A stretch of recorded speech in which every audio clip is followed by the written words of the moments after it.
Why would a financial advisor suggest that Frank in Lake Wobegon sell a piece of inherited property, pay 25% tax, and invest the lump sum? Mark in Florida is 72 and invested in CDs. Should he go back to his financial advisor or just buy more CDs? That's today on Your Money, Your Wealth podcast number 473. Plus, Adam in Tennessee will have deferred income in 5 years. Should his asset allocation be more conservative? And in order to retire early at age 55, should Lewis in Arkansas delay starting Roth conversions? But first, if Mike's wife outlives him, how can he keep her in a similar tax bracket? I'm producer Andy Last, and here are the hosts of Your Money, Your Wealth, Joe Anderson, CFP, and Big Al Clopine, CPA. Hi, Andy. Joe. Al. You may want to skip to the bottom for my question. The very last sentence. Should we do it? Sure, let's do it. I got to read it. I'm right here. You want to go through the whole thing?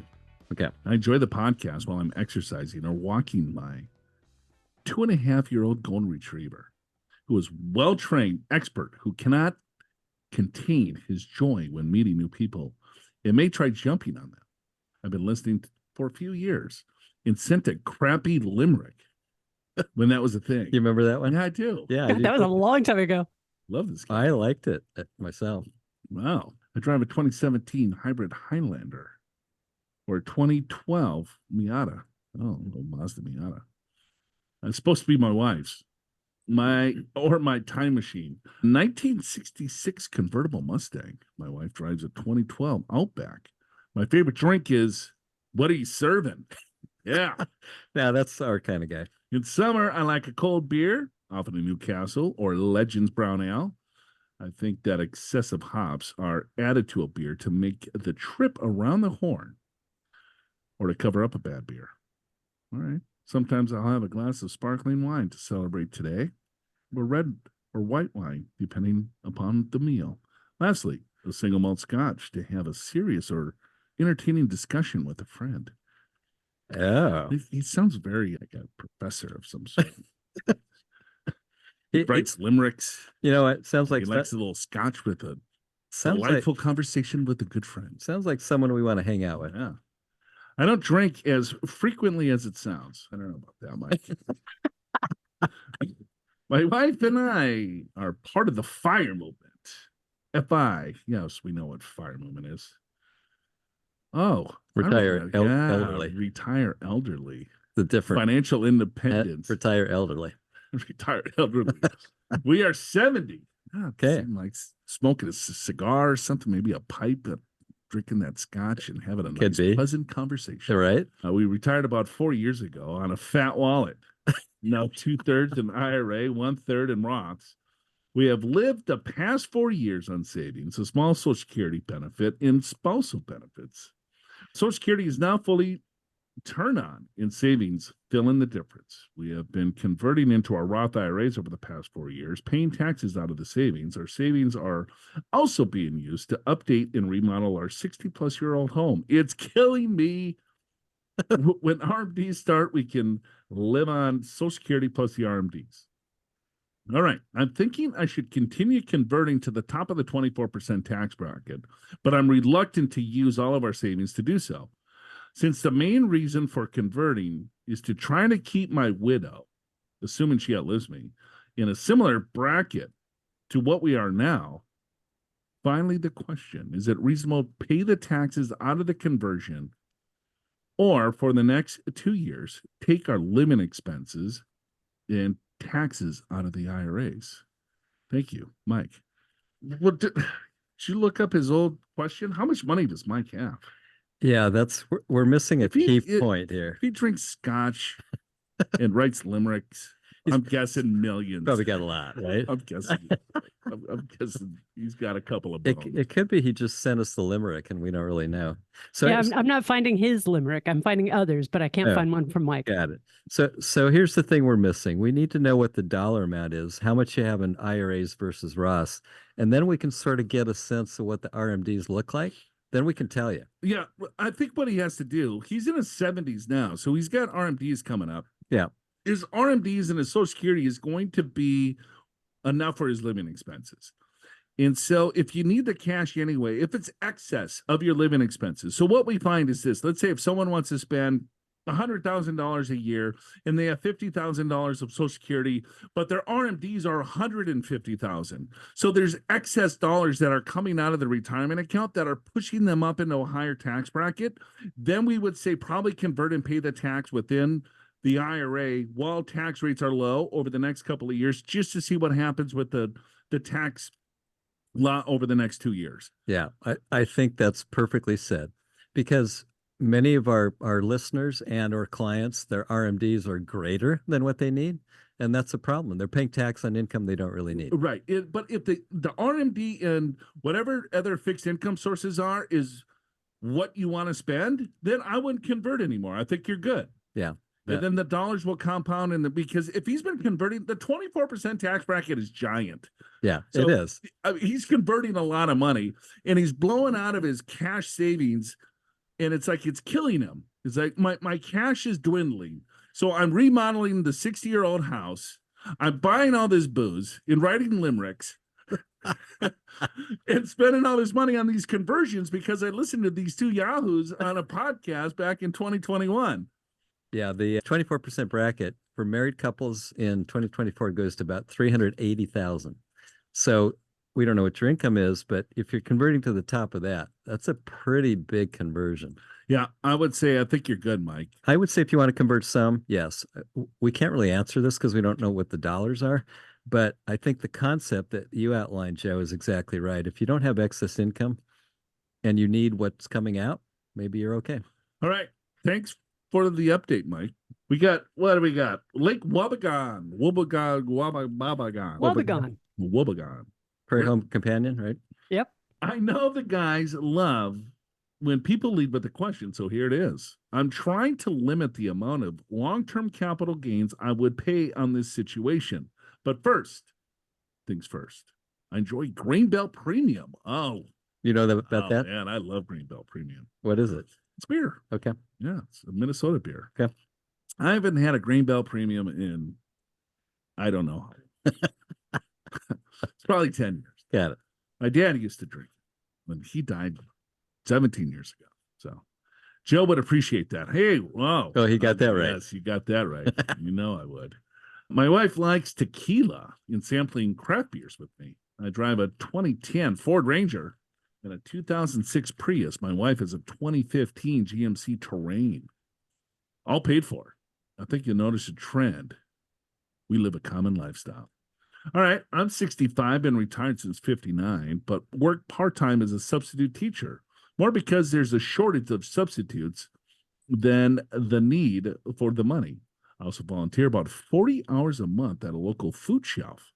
My wife is a full-time teacher. She plans to retire in 3 years at 62. So, wow, this guy's like that. He's like Garrison Keillor. Even though you don't know who that is. Sure Frank's a cool guy. Yeah. All right. My Social Security is $22,000 a year. My subbing is $10,000 a year. My annuity is $8,000 a year. Wife's salary is $55,000. Land rent, $11,000. We have around $50,000 in our brokerage account, $30,000 in donor advised fund, which we plan to build on. Okay. $40,000 in HSA, got $500,000 in a Roth in traditional IRAs. My wife's pension will be around $2,500 a month, which we might wait because it increases over time. Her Social Security will be another $24,000 a year. Our plan is for her to wait until full retirement to claim her Social Security. Our annual expenses are $65,000 a year. We would like to help our 2 adult children by funding their Roth IRAs or HSAs when we can, in the tune of around $3,000 a year. Our plan is for our retirement income to be around $90,000 a year. Okay, there you go. So someone retiring that wants to kind of step it up with travel and everything else. That's great. All right. We inherited some land around 20 years ago that we plan on sell the same time she retires. The land will sell for $650,000. Our financial advisors suggest we sell it outright and pay the 25% taxes, long-term and regular.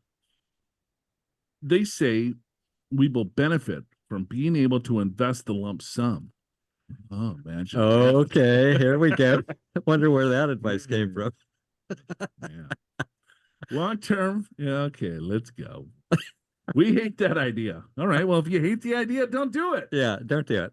All right. Don't need to. I want to sell it on a contract for deed and receive around $80,000 a year over 8 years. Our current renter is interested in that arrangement. There you go.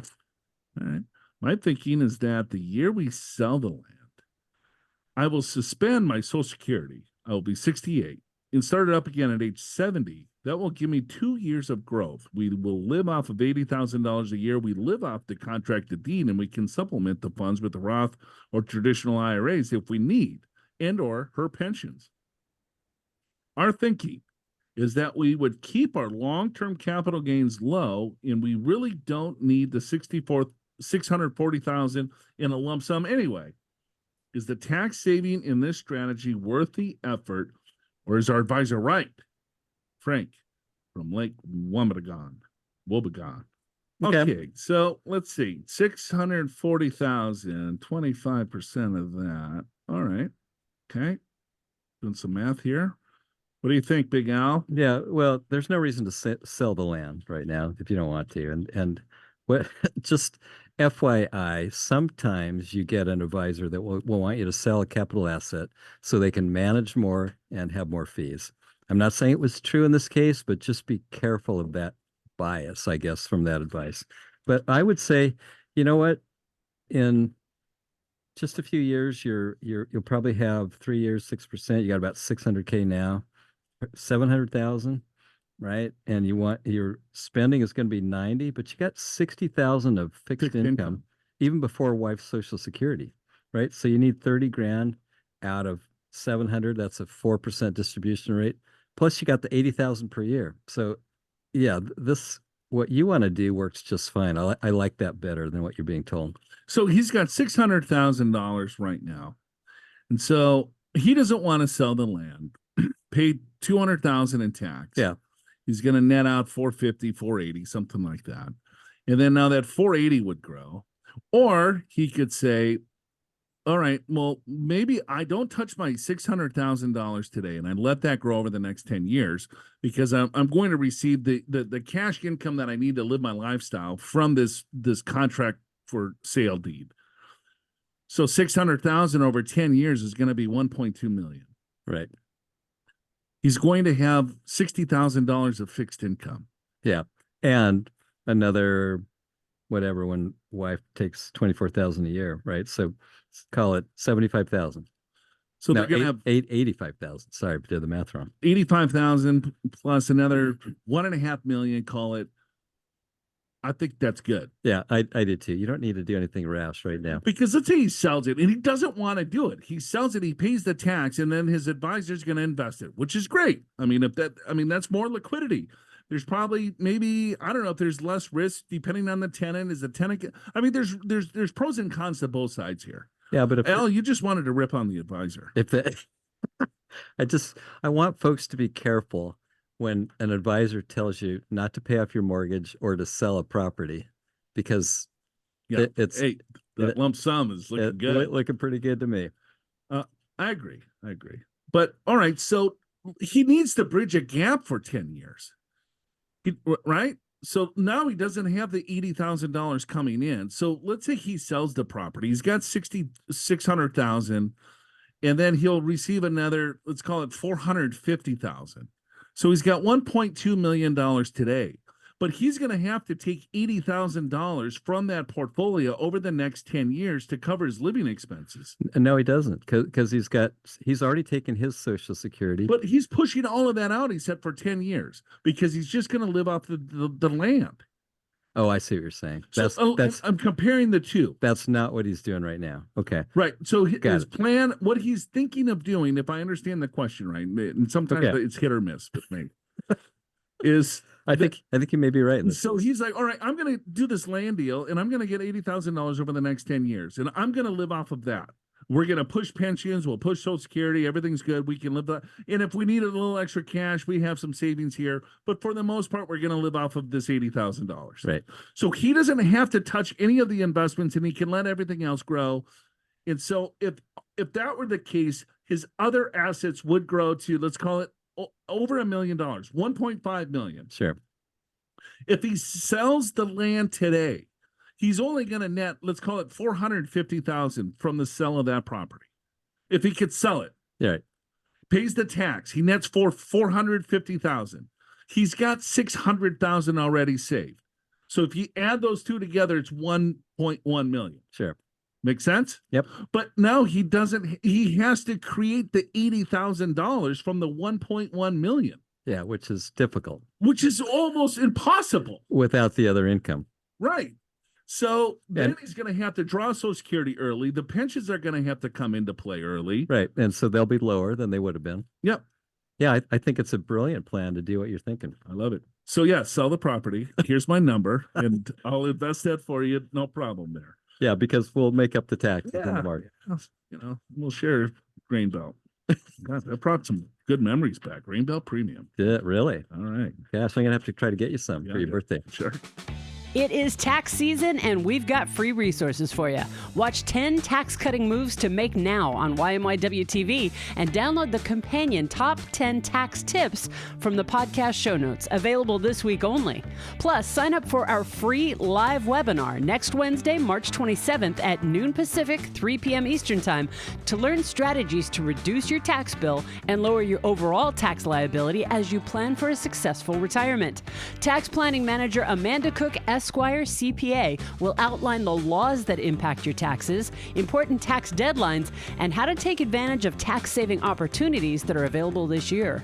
She'll also answer your tax planning questions live. Click the link in the description of today's episode in your favorite podcast app to go to the show notes. Register for the free live tax planning webinar on Wednesday, March 27th at noon Pacific, 3 p.m. Eastern. Watch 10 tax-cutting moves to make now on YMYW TV. Download the free guide for a limited time, and spread the love and share the YMYW knowledge and free financial resources. All right, we got Mark from Florida writes in. Goes, hey, I'm 72. Been retired since 2008 when I got ripped off. I think it was going to be fired, but it ended up being RIF. Came out riff.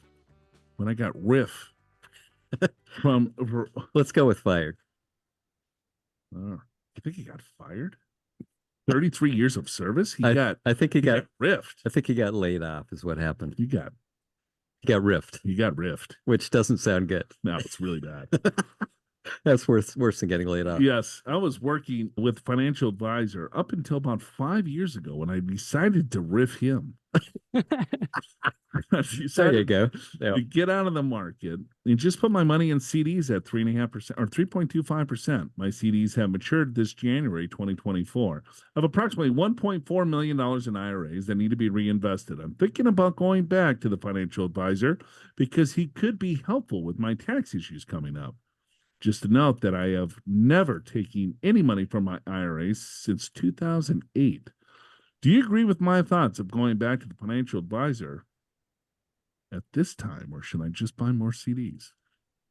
All right, so Mark had some money, got riffed from Verizon after 33 years of service. Right. He had a financial planner, doing well. He's like, you know what, 5 years ago, he's like, I'm done. I'm done. I'm out. Don't want the risk. I'm getting out of the market. I'm buying CDs at 3.5%. The CDs now are maturing. He's got $1.8 million or $1.4 million in his IRAs. Sure. He's never touched the IRAs. Right. Doesn't really need it, sounds like. Right. He's been retired since 2008. So what's that? 16 years? Yeah. So he's fine without it. So now he's like, all right, well, what do you think? Should I go back to the advisor? Well, there's two thoughts here. If he doesn't need the money, why take the risk? Yeah, exactly. Just go into CDs. They're paying better than 3.2. You're not going to get a 5-year CD probably for that, but you could get a 2-year maybe. But on the other side, it's like, okay, well, you don't need the money. At least invest it prudently. Right. You know, and have a globally diversified portfolio. And you could probably do anywhere from 4 to 7% over the long term. Yeah, because you can write out the market, right? Yeah. If you're not going to need it. Yeah, he doesn't who cares? necessarily need it. So I think part of this would come into play, which is, do you think you're ever going to need it, right? In terms of lifestyle. I mean, some people want to use their IRAs for retirement homes if they need them. Do you have kids? Do you want to grow this for your kids? If you do, that would be a good reason to continue to invest, and you can be as aggressive as you're comfortable with because you don't really need it. Yeah, Mark, here's what I would do is that, yeah, I would go back to the advisor. But if the advisor is just a money manager and says, here's this portfolio that we're going to come up with, that's not really geared toward your specific goals, your tax situation, and things like that, then I would probably try to find an advisor that would be a little bit more holistic. Because I think there's a lot of really good advisors, but they're just plain money managers. They say, all right, here's our investment solution. And it doesn't necessarily matter what your overall situation is. They're trying to find alpha, let's say, in the overall market. They're trying to outperform. They have unique strategies, which could be great for accumulation. But hey, you're retired. You don't like to take on a ton of risk, it looks like. But you have all this money in a retirement account. Sounds like you don't need it. There's probably some tax plays, if I were to guess, to probably avoid some of the unnecessary taxes that he's going to be facing down the road. Yes, you're thinking Roth. Yes, I'm Roth definitely conversion. thinking, yes. Oh, well, what else do I think about? That's about it. It's all beer and day. Roth. Just, And golf. Yeah. So I would go back to the advisor, check him out, and hopefully he does some really good planning for you. So yeah, I think the thing about CDs, just be aware that CDs generally over the long term do not keep up with inflation. I mean, they're paying pretty well right now, but as a general rule, they're not going to keep up with inflation. all right, Mark, thanks for the email. We got Adam from Franklin, Tennessee. He writes in, he goes, hello, the fabulous trio. Enjoy your show. I look forward to it every Tuesday. Let's get the details out of the way. Drink of choices, iced coffee, drink a Porsche Taycan. Taycan. Taycan. I looked it up. It's Taycan. Yes, it's the electric one. I've been converted. Have 2 Cavapoos, Tucker and Scout. My question is related to the asset allocation within one of my accounts, specifically my executive deferred account. All right. My wife and I are turning 50 in February, and I'm likely to retire at early 55-ish. So I feel like I'm in the window when I need to be a little bit more diligent about my asset allocation and my potential withdrawal strategies as I'm in a 5-year window. Current overall allocation across qualified accounts is 1.7, Roth 300, brokerage accounts close to 4 million, and the executive deferred comp plan is 275.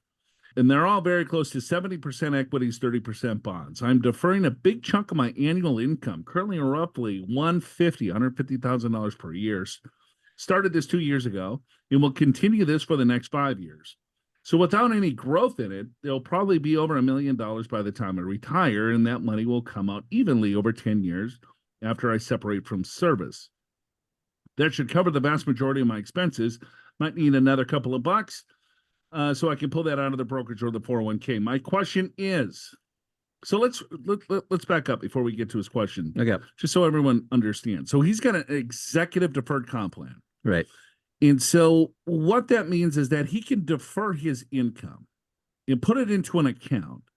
But there's rules around this. It's not like, hey, I want to defer 150,000 this year because I'm going to receive a big bonus. You usually have to defer your income way in advance, and you have to pick a timeline of how that money is going to come out at the date that you defer it. Yeah, and it's typically generally only available for executives in companies that have these kind of plans. But the thing is, you can decide how much to defer. You can defer a lot, but you have to make that election in November, I believe, of the year before. And you have to make an election on each year, what you want the payout period to be. Right? I think 5 years, 10 years, 15, whatever. Depends upon the plan. It could be 20 years even. So I'm not even sure. I guess, I think depending upon the plan, these do grow, but it's not necessarily invested in a. Well, yeah, it depends on the plan. So here's all the pros is that it's a pre-tax contribution, so we can reduce his taxes today. So he's taking $150,000 off the table pre-tax, so he's not going to be taxed on it. That money's going to continue to grow. So some plans I've seen where they can pick and choose their options. Some plans is on the company. The company controls it. Yeah, and maybe it's 10 years, and that's your choice. Right. But this is also now if the company blows up, Yes. Now this money's at risk too. So there's cons to these plans. Yeah, and the reason for that is this is not the company putting your salary money into a separate account. It's a liability of the company. So if the company fails and there's no more money, that plan it's gone. Right. So when you're considering an executive comp plan, you always want to consider the strength of the company, not only now, but when you retire and then maybe 10 years after. Right. Right. If you think of it, and this is probably a lot larger company, Probably. I mean, most of these larger companies do this. but let's say if we have a pretty small company and we're executives of this company, and if we put our own dollars into the company, well, yeah, sure, we can get a tax benefit, but then there's so many restrictions on how you get it out. But let's say the company, takes a turn for the worse. Well, we put money into the company. I mean, that cash is available for creditors or to pay bills or Correct. whatever. Exactly. So you just want to understand all the rules here. So some people will, oh, you got this deferred comp plan, that's pretty great. Yeah, but you also want to be careful. There's cons too. Right. All right. So let's get to his question, Big Al. Okay. He goes, I know that the deferred income will start to come out starting in 5 years. Would you recommend that I consider changing that allocation to something more conservative, maybe all bonds, and adjust the equity allocation of the other accounts to get me back to 70-30 overall?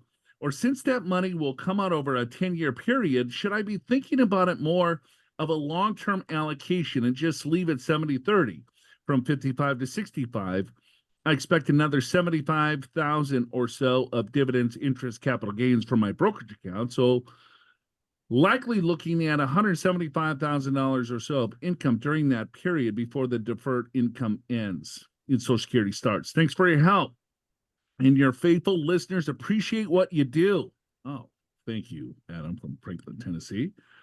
He's got some big bucks and some big income. Yeah, it means a lot. It's over 6 million. Good for you.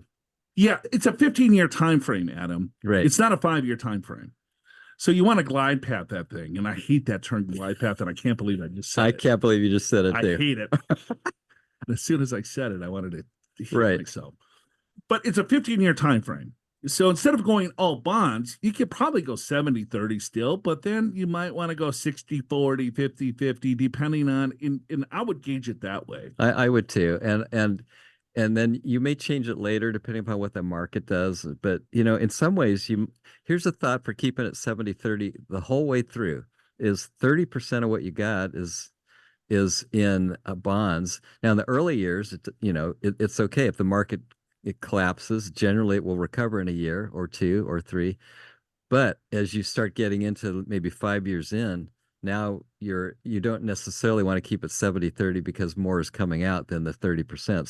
So we'll go back to your glide path, which basically means keep it 70-30 now, maybe even at the beginning, but then start ratcheting it down to where basically if the market collapses for a couple of years, you still have enough in bonds to be able to cover that payment. That's how I would think of it. So think of it. Hypothetically, he's going to have $1 million once this thing starts to pay out. And so he's going to take $100,000 out over the next 10 years. If he keeps it 70-30, at $1 million, he's going to have $300,000 in fixed income. In safety, right. So maybe that might be a little bit aggressive because sometimes it might take more than 3 years for those equities to recover. So he would take 3 years out of that $100,000 to satisfy the distribution of the deferred comp plan. And then hopefully that $70,000 or $700,000, the market takes 20%. Well, only that 700,000 is at risk. And hopefully over that 3-year time period, that 700,000 recovers back to its basis or higher. But if you say, well, I don't know if it's 3 years, is it 5 years? Could be. Maybe you feel more comfortable with 5 years. Maybe I'm fine with having it 5 years for those equities to recover. So that's how I should, Adam should be thinking about it. 100% agree. But here's some point of reference, which is the Great Recession, which is the worst stock market we've had in our careers, Joe. And that was down for about 18 months, and then it started recovering. So that just as a point of reference, right? It doesn't normally take 5 years or 10 years to recover. Well, then you had the lost decade where it was flat for 10 years. Well, true, if you're only invested in one asset class. Okay, yeah. If you're just comparing the Yeah. S&P Yeah. So if you had or if, U.S. markets, if you had the U.S. markets between 2000 and 2010, you made nothing. But if you had U.S. and international and bonds, you could have made a 5 or 6% return over that same decade. yep. Okay, hopefully that helps, Adam. Thanks for the compliment. Thanks for the question. In Franklin, Tennessee. I'm not sure where the hell Franklin, Tennessee is. That by Nashville? That'd be a good guess. I want to go to Nashville. Maybe I move to Nashville That's where you should go. so I can be close to It Adam. is just south of Nashville, yes. Have you been to Nashville? Decades ago. Long time. Yeah. So, We went about 3 years ago. It was fun. yeah. I went earlier this year. It was a great time. Oh, there you go. If you don't have a firm grasp on asset allocation or the importance of diversification or even the various types of investments, you are not the only one. Less than half of Americans have a solid understanding of basic investing terms and concepts. How can you grow your wealth if you don't know the tools and strategies that are available, much less how to use them to develop a long-term financial plan?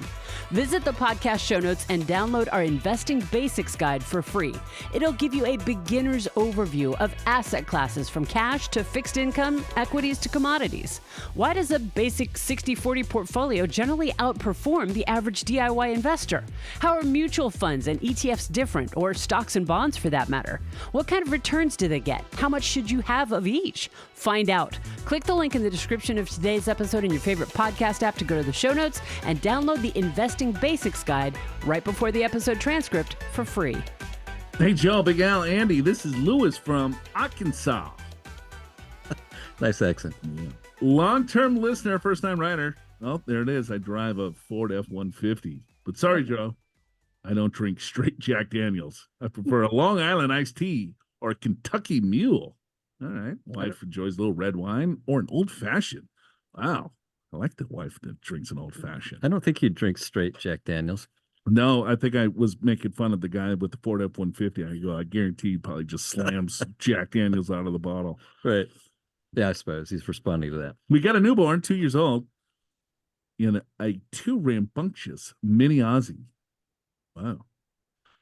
I was hoping you could spitball on my current Roth strategy. I'm 35. My wife is 33. Income is $300,000 from W-2 wages. We don't expect income to increase much.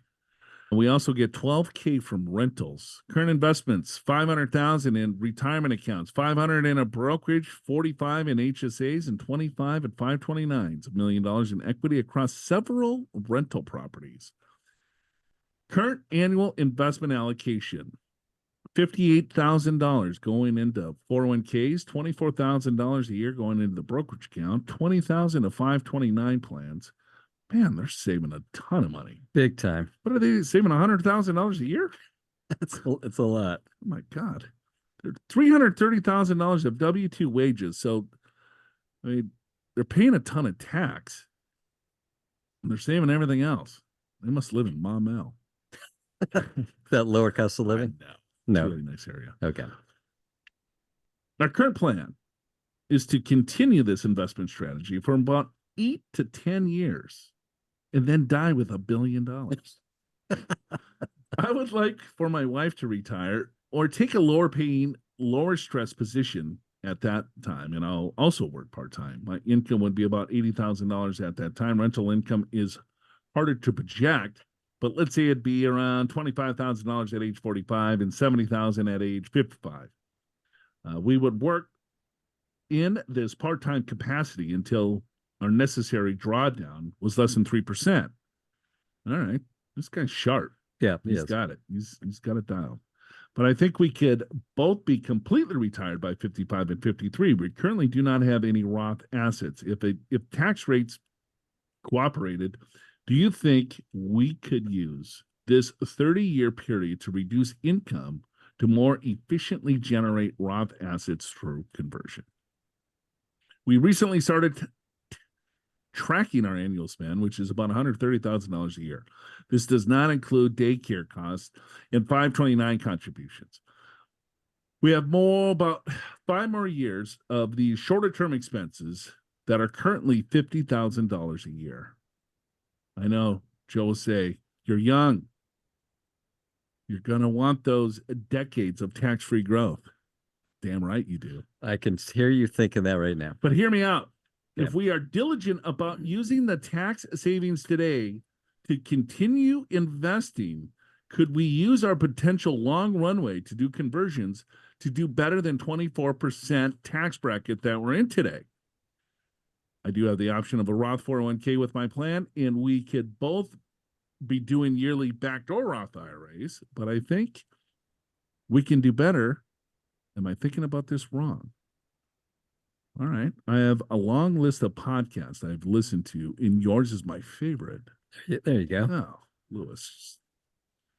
I know you guys like to joke around, like y'all doing is just sitting around shooting the spit around finances. But seriously, thank you for all that you put in there, or that you put out there. It's fantastic stuff. I think you're making a bigger impact than you give yourselves credit for. And don't worry, Joe. At the bottom, I've listed all the podcasts that I've listened to over the years that you guys are clearly superior to. Keep up the good work. All Yeah, right. he's got some big names listed there. Yeah. Well, Let's get back to the point at hand. He wanted to know whether his Roth conversion strategy is a good one. In other words, not do any now, but do it later while he's in a lower bracket. I would say do the Roth. Roth 401k, backdoor Roth IRAs all day, every day. Absolutely. No doubt about it. And I would probably disagree. He's in the... Because he's got a really high income. They're living on peanuts. And so chances are their spending will go up a little bit in retirement. I didn't know that a Roth conversion's even going to be available. I don't. All right? I mean, they're making so, I don't know, that who knows? Here's what I would do. I would do saves a ton. I know. He's going to have millions in retirement accounts, in real estate, in so here's what he's going to have in 10 years. He's going to have 2.9 million. He's not going to retire in 10 years. Roughly. No, unless he listens to the money guy.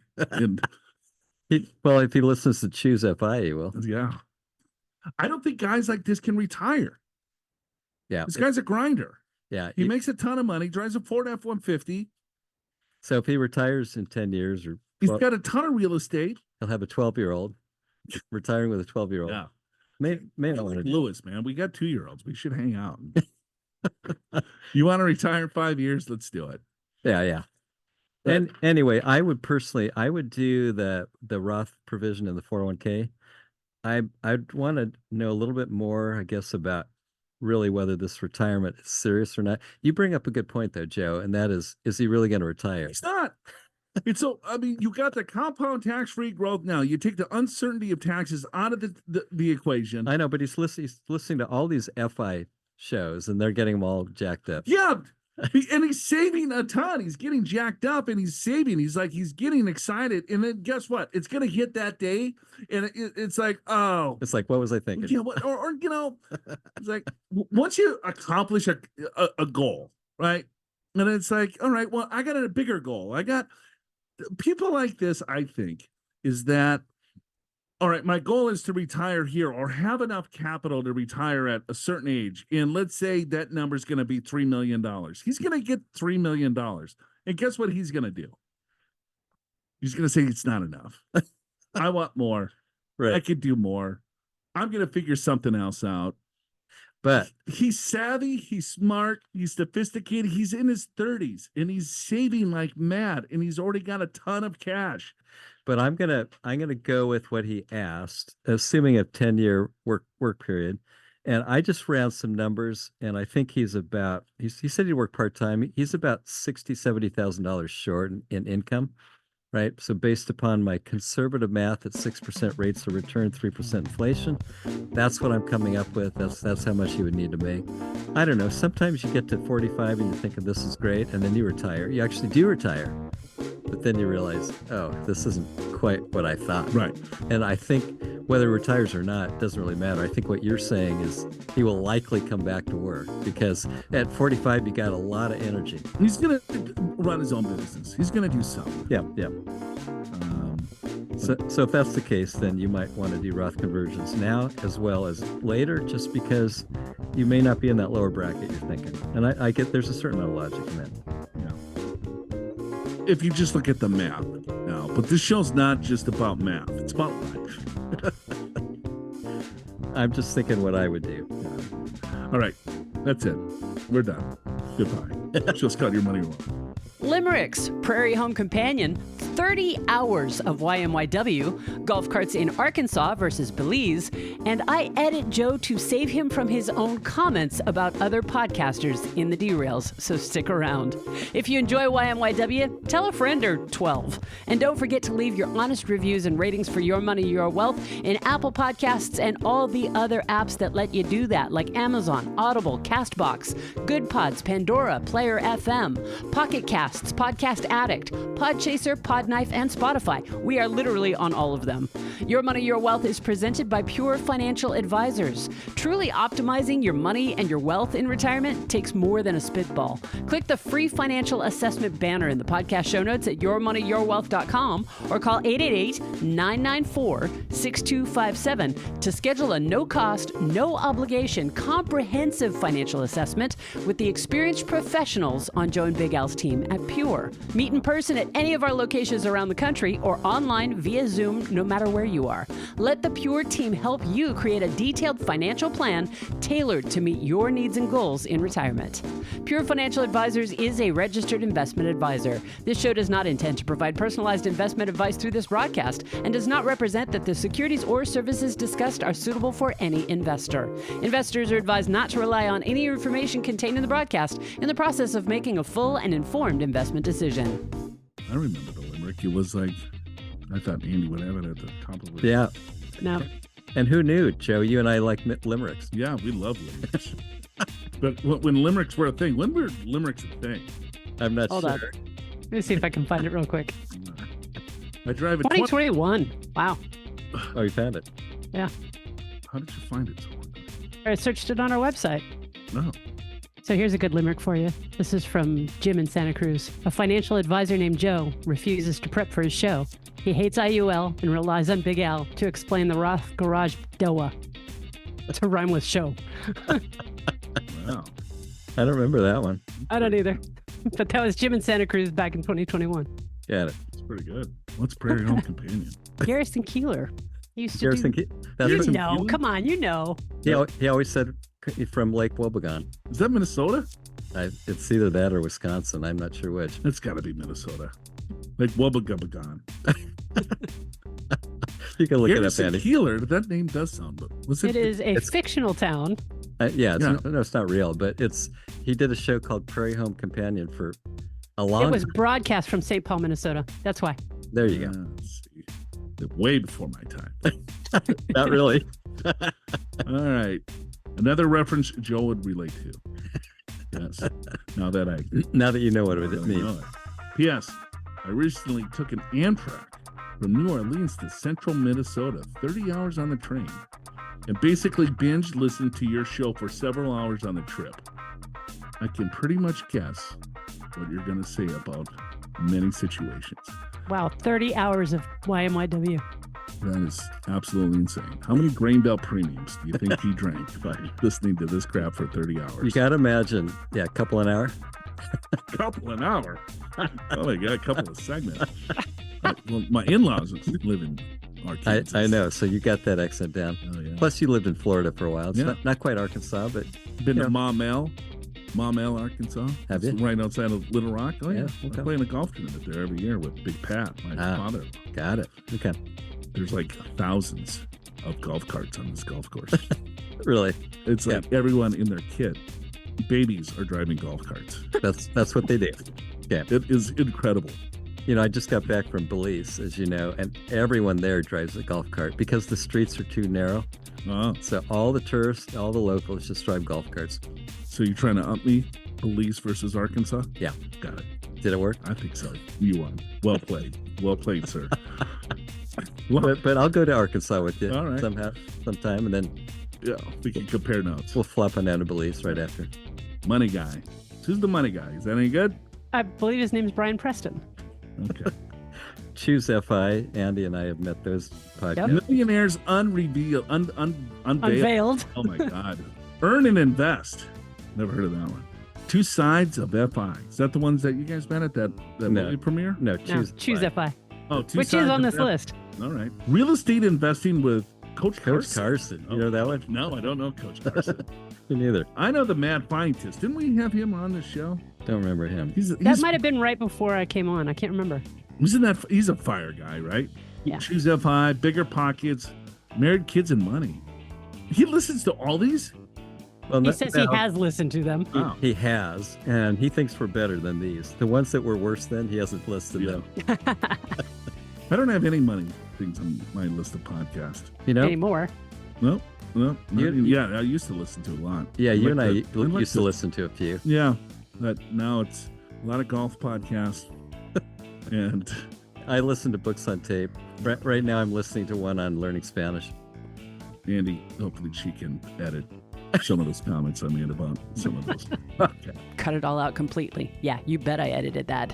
Sometimes things just kind of slip out. You can't help And it. then I'm like, I drive home too. And I'm like, maybe I should text Andy. Let's omit that And part. sometimes he does. It just like, you know what? Or the next morning. I'm like, Or it's like, I don't know why I Let's said that. let's redo that question. So she protects me. Yeah, you know? I know she does. It's Yeah. like, you know what? I'm not gonna blow him up. I'm gonna just get rid of that. So she I've- makes the judgment call. I've never texted Andy. I had to delete my stuff. No, he sends me pictures of his view from Hawaii and stuff like that. But yeah, the texts I get from Joe are all, you know what? I don't think I should have said that. Can you get rid of that one, please? Yeah, God. you get caught up in the moment. It's Yeah, like, right. we're I get it. helping people out. We're answering questions. It's exciting. We can. And you're picture bad that- mouthing podcasters. Well, I was just kidding around. Sometimes you kid around, you be sarcastic, and that's my personality. This is why people call you caustic. Yeah, I am caustic. Yes, but I don't mean anything disrespectful. Sometimes it's just you say a couple things, And I know you well enough that you truly do not mean anything disrespectful. Yes, sometimes it slips out. Trying to be funny. My bad. It's all about humor, right? It is.